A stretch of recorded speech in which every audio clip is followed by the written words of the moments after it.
Hi guys! Welcome back to my channel, and for today's video, magtatanggal tayo ng makeup. Yeah, tayo. Samahan nyo akong magtanggal ng makeup ko. So, as you can see, I just got home. And napagtripan ko lang lagyan ng ganito ang aking ulo dahil hindi ko alam kung ano ilalagay ko. So, naisip ko yung Korean towel sheep. So, ayan na yun. Look at my skin. It's breaking out. Kasi malapit na ako mag-period. So, yeah, TMI!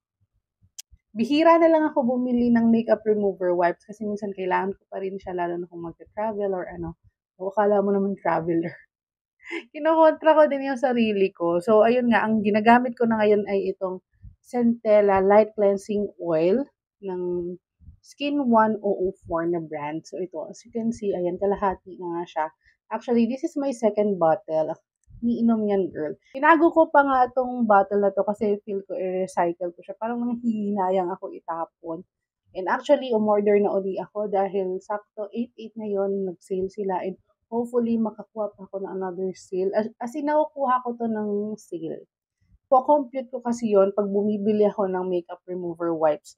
Which ang binibili ko kasi is itong Pure Derm simula noon. Pure Derm Argan Oil. Naabutan ko pa to ng 90 pesos or 99. Tapos ngayon is 109 na siya. So, isa na lang to.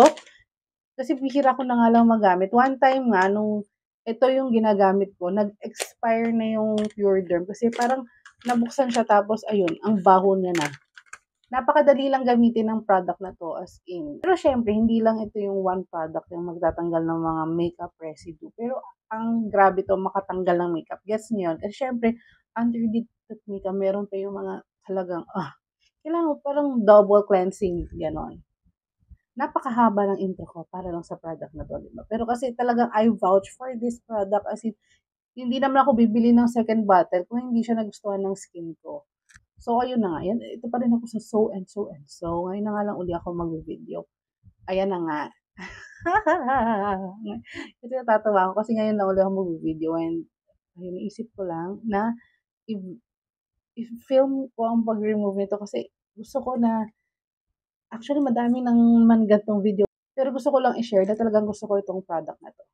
Ilang pumps ba ang kailangan? So, depende kung gaano ka-heavy ang makeup nyo. So, this is just my actually, binonggahan ko lang today. Actually, nag-lashes pa ako kasi naisip ko na nung morning na gagawan ko nga ng review to. Pero on a daily basis, hindi naman ako on a daily basis.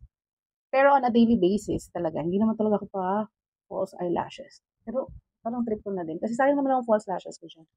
So, dapat dry face, of course. Huwag mo nang basahin yung mukha mo. And then, dry yung hands mo. Pero nag-alcohol ako. Kasi syempre galing ko sa labas. Tapos, diretso ko natanggalin. Nag-alcohol muna ako. And I let it dry. Tapos, magpump ako ng at least 2 muna. And then, huwag niyo i-ganon. Di ba? May mata na. Pero pag tinatamad ako, ginaganon ko din. Medyo, i-massage natin. Para talagang matanggal yan. Kita niyo ba kung gaano natatanggal? So, wait. I-zoom ko kayo. I-zoom ko. Ganyan ka-zoom. Ano, kita niyo lahat ng texture ng aking skin.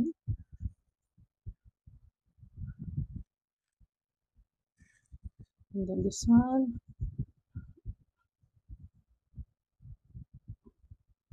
Diba? Madali pang matanggal ang false eyelashes kasi oil siya eh. Diyan ka muna. Wait lang. Balik ko kayo sa 1x zoom lang. So, syempre, hindi ko na yan gagamitin. Hindi naman ako umuulit. O, diba?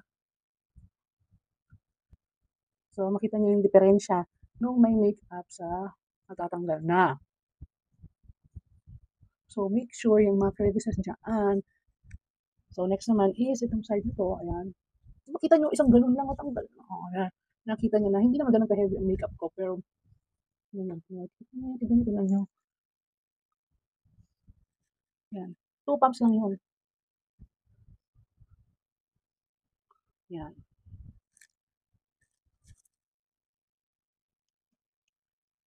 Para tanggal lahat ng mga imperfections. Tanggal imperfections. Tanggal lahat yung plug.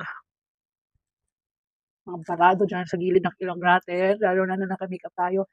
Daily. Daily ako nag-makeup eh. Mas ingat lang yung sa mata guys. Kasi dapat gentle lang sa eye area dahil manipis nga lang ang skin natin dyan. Yun. Kahit ako mismo na nag-advise ay hindi rin minsan ako gentle dyan. Minsan dire-diretso na ako. So, kailangan natin mamaya emulsify ito using water.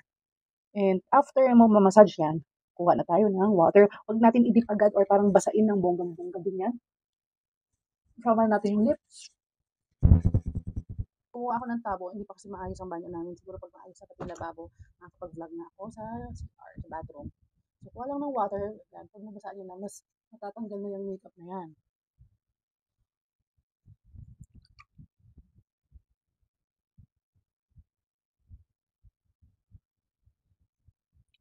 Ang hirap guys, no? Pero gagamitin ko na tong towel na nasa ulo ko. Kasi malinis naman yun. Baka tatanggalin ko na rin pala. Oh, tuturo ko sa susunod sa inyo. Usually kasi ako pag nagtatanggal naman ng makeup is sa bathroom na.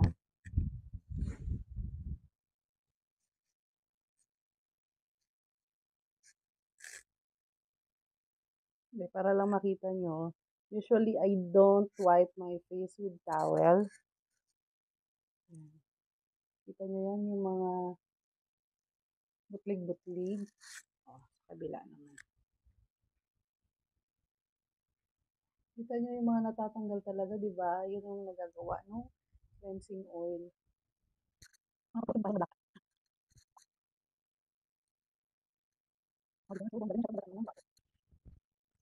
Maghihilamos lang ako ng maayos and I'll be back. Ang idadagdag ko lang sa paghihilamos ko ay ito. The Catidol Aura Whitening Serum Foam Cleanser. So, ayan na. Parang magic, di ba? Oh. Ang gusto ko kasi dito sa cleansing oil na to, mild lang. Kahit na mag-makeup ako, ang mild lang magtanggal ng makeup. Kasi nga, cleansing oil lang siya. Napakasimpleng packaging lang and all that. Pero yeah, works like magic. Gusto ko talaga siya. As in, I highly recommend na i-try nyo din tong Skin 104 Light Cleansing Oil. Yan. Kasi, hindi ito sponsored. As you can see, this is my second bottle, diba? So, yeah, that's it for today's video. I'll see you again on the next one. Bye!